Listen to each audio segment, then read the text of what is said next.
안녕하세요. 에드성형외과 김지연 원장입니다. 오늘은 30대 후반에서부터 40대, 50대까지 늦음하기 피부관리, 얼굴 관리를 시작해보려고 하시는 분들을 위해서 영상을 한번 준비해봤습니다.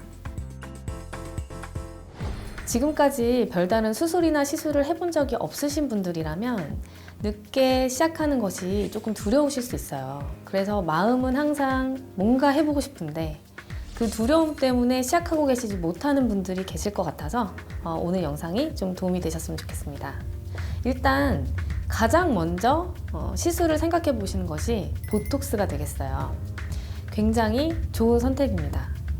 가장 편안하게 접근성도 좋고 요즘은 가격도 상당히 좋아져서 가성비까지 좋은 시술이 되겠죠.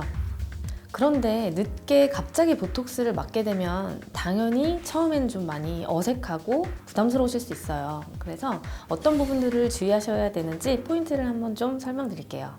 일단 갑자기 맞으실 때는 처음에 너무 과하지 않게 하시는 게 중요합니다.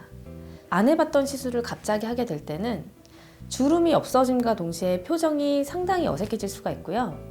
얼굴의 볼륨이 갑자기 줄어들면서 주름이 심해질 수도 있어요. 먼저 가장 어색할 수 있는 부분은 눈가와 같은 표정을 주관하는 곳에 맞으면 굉장히 표정이 어색해질 수가 있습니다. 그래서 이럴 때는 어색하지 않은 부위부터 보톡스를 맞아보시는 것이 좋아요. 가장 어색함이 없는 곳은 미간 부분이 되겠고요. 그리고 사각턱 보톡스를 보통 굉장히 많이 접근을 하시는데요. 아주 큰 근육을 가지고 계신 분이 갑자기 턱 근육이 줄어들면 좀 처짐이 생길 수 있기 때문에 처음에는 너무 센 용량으로 맞지 마시고 가볍게 맞아보시기를 추천드립니다. 그리고 이마 보톡스, 이마 처짐으로 인해서 이마 보톡스를 맞으셨다가 눈이 상당히 무거워서 모든 시술을 포기해버리시는 분들 있거든요. 그럴 때는 이마에 강하게 보톡스를 맞는 것보다도 가벼운 스킨 보톡스로 이마를 맞아주시면 눈썹이 많이 무겁지 않으면서도 이마 주름이 어느 정도 좋아지는 경험을 하실 수 있습니다. 그 이외에도 턱 라인에 약간의 리프팅을 주는 효과와 얼굴 전반적인 잔주름을 컨트롤해주는 효과도 있기 때문에 스킨 보톡스도 많이 추천드리는 시술입니다. 스킨 보톡스가 일반 보톡스 시술보다 그런 얼굴이 무거워지는 느낌이 덜한 이유는 뭘까요? 우리 얼굴 근육은 다른 몸에 있는 근육과는 조금 다르게 생겼습니다.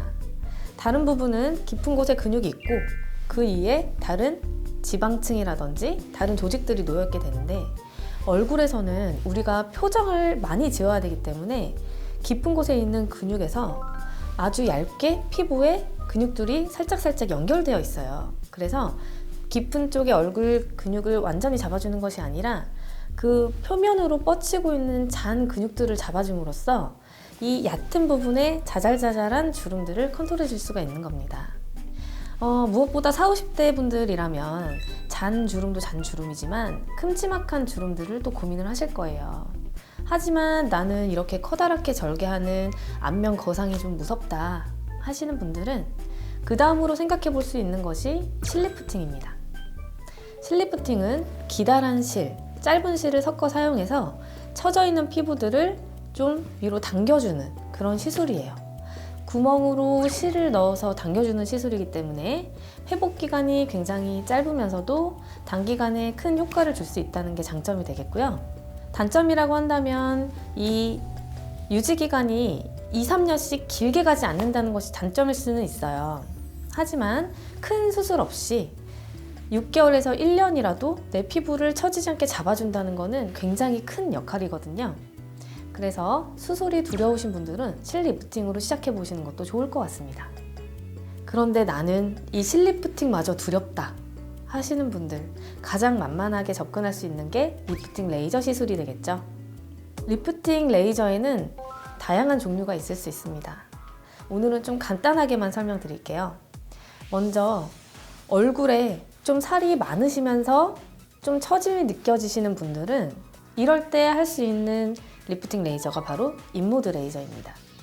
인모드는 지방세포 자체를 파괴해서 좀 줄어들게 함으로써 얼굴이 얄쌍해지는 효과를 같이 줄 수 있어요. 하지만 내 얼굴에 볼륨이 좀 부족하다 하시는 분들은 인모드는 조금 적합하지 않을 수 있습니다. 그래서 살이 많은 것보다도 좀 처짐이 있으신 분들은 이런 인모드 레이저보다 초음파를 이용한 슈링크, 울세라와 같은 장비를 사용해 주시는 것이 더 추천드립니다. 그럼 울세라와 슈링크의 차이는 뭘까요?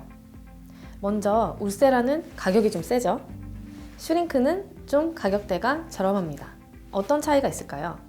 울세라는 초음파를 직접 보면서 정확한 층에 에너지를 주어서 타겟해주는 방식이고, 슈링크는 초음파로 직접 볼 수는 없으나 에너지 강도를 조금 낮추어서 안전하면서도 빠르게 시술할 수 있게 가성비 좋게 나온 시술입니다.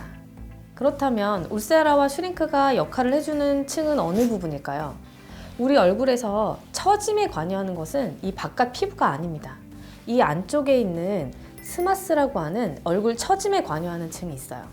그 층을 조사해서 쫀쫀하게 만들어줌으로써 처져 있는 것이 당겨지게 하는 거예요. 울세라는 조금 더 정확한 층에 조사할 수 있고, 슈링크는 완전 정확하지는 않으나 그 부근에 에너지를 전달할 수 있게 한 거예요. 그러면 그 두 가지의 다른 점은 어떤 결과를 초래할까요? 슈링크는 스마스층이 아닌 곳에도 에너지가 전달될 수 있기 때문에 스마스층 위아래에 있는 지방 조직도 함께 좀 부피가 줄어들 가능성이 울세라보다 높습니다. 그래서 아주 얼굴살이 없으셔서 더 이상 얼굴살은 빠지지 않았으면 좋겠는데 처짐 있으신 분들, 이런 분들은 울세라를 선택하시는 게 좋겠고요. 살이 조금 빠져도 괜찮을 것 같으나 울세라는 좀 가격대가 있어서 부담스럽다 하시는 분들은 조금 더 단기간에 횟수를 좀 늘리셔서 슈링크 쪽을 해보시는 것도 더 좋은 방법이 될 수 있겠죠. 나이가 들면서 얼굴이 처져 내려올 때 많은 분들이 꺼짐에 대해서 고민을 많이 합니다. 그런데 꺼짐에 대해서 고민을 하시기 전에 내 얼굴이 처져서 꺼져 보이는 건 아닌가 한번 고민해 보시길 바래요. 우리가 처진 부분이 꺼져 보이는 거라면 그 부분에 섣불리 볼륨만 채웠을 때 상당히 빵빵해 보이고 부해 보이면서 어색해질 수가 있고요. 자연스럽게 변하고 싶으신 분들은 무조건 리프팅이 1순위가 되겠고요. 이렇게 당겨 올렸음에도 불구하고 꺼져 보인다. 그 부분은 이제 볼륨을 채워주는 게 좋겠죠. 이 채워지는 것은 지방이라든지 아니면 필러 등을 사용해 볼 수 있겠습니다. 그리고 마지막으로 제가 또 추천드리고 싶은 것은 바로 스킨 부스터예요. 우리가 나이가 들면 얼굴이 처져 내려오는 것이 지방이 빠져나가기 때문도 있는데요. 바로 피부 바로 밑에 있는 콜라겐들이 사라지면서 또 잔주름이 생기게 되는 겁니다. 그래서 우리가 지방과 필러를 이용해서 깊은 곳에 볼륨을 줘서 처져 보이는 것을 올라가 보이는 효과를 줄 수 있고 꺼져 보이는 곳을 채울 수는 있지만, 우리가 완전 표면에 있는 그런 잔주름들을 밑에서부터 볼륨을 채워서 펴주기에는 너무 많은 양이 필요해요. 그렇게 하다 보면 어색해지는 거고요. 그래서 나이가 들에 따라 조금씩 빠지는 콜라겐들을 우리 피부 표면에 넓게 깔아주는 것이 또 좋은 방법이 될 수 있겠죠. 이렇게 하는 거는 콜라겐 자체를 넣어주는 건 아니고요. 우리 얼굴에서 콜라겐 형성을 유도해 줄 수 있는 물질들을 피부 표면에 깔아주는 거라고 보시면 되겠는데요. 콜라겐 시술을 한 번 하면 너무 유지기간이 짧잖아요 얘기하시는 분들이 있는데요. 우리가 한 시술이 영구적인 게 아니라 할지라도 꾸준히 하시다 보면 5년, 10년 뒤에는 분명히 관리를 하지 않으신 분들과는 다른 결과를 보실 수 있을 겁니다. 이렇게 여러 가지 시술들에 대해서 좀 살펴봤는데요. 처음 시술을 접하시는 분들은 처음부터 너무 과도한 시술을 하시게 되면 그런 회복 기간이라든지 얼굴에 어색해지는 부분들을 좀 견디기 힘드실 수 있어요. 그래서 이렇게 자연스럽게 얼굴에 젊음을 다시 좀 되찾을 수 있는 방법들을 고민해 보시면 좋을 것 같습니다. 에이트 성형외과 김지연 원장이었습니다.